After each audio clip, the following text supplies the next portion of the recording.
Uyu munsi munyemerere tugarukane kuri bya biganiro byacu byubaka ndetse bifasha abantu b'Abanyarwanda ndetse n'abumva ururimi rw'Ikinyarwanda muri rusange, tugiye kugaruka ku bintu biranga inshuti nziza, yewe bishobora no kugaragaza ko umukunzi wawe ari nta makemwa. Ariko mbere y'uko dutangira turagaruka ku bintu bigera kuri bitanu biranga ko umukunzi wawe rwose nta kindi kintu wamushinja uretse weho waba winaniwe.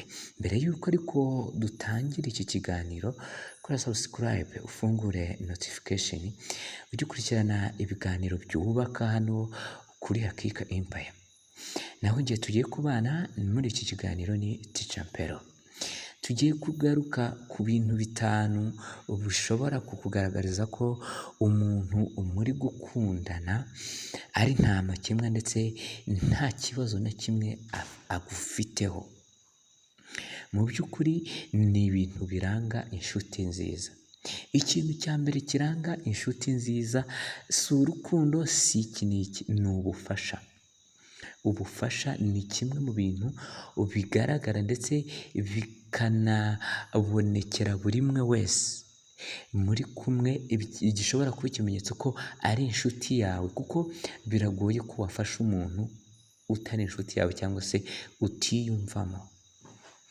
Icya kabiri ni inshuti yawe igomba kugira umutekano kubera wowe.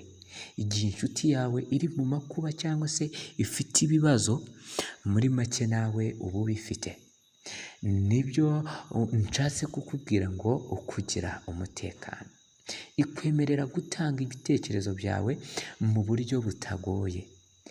Muri make ntago yagushyiriraho imbogamizi mu buryo ubwo ari bwo bwose. Icya kane, inshuti yawe ikwemerera cyangwa se ikugirira impuhwe. Ntago uzabona inshuti yawe kenshi yagiye muri rubanda ngo ikuvuge uko utari, ariko nanone niyo bakuvuga nabi igerageza kukugirira impuhwe, cyane cyane ko ishobora kuba yagukavaringa mu buryo bumwe cyangwa se ubundi. Reka tujye ku cya gatanu ari nacyo cya nyuma, dore ko nababwiye ko nzajya nkoresha iminota mike. Ikintu cya nyuma, inshuti yawe ikwemerera kwishyira ukizana kuri we cyangwa se no hagati yanyu. Inshuti nyanshuti ntabwo izagushyiriraho aho utagomba kurenga cyangwa se aho ugomba kugarukira.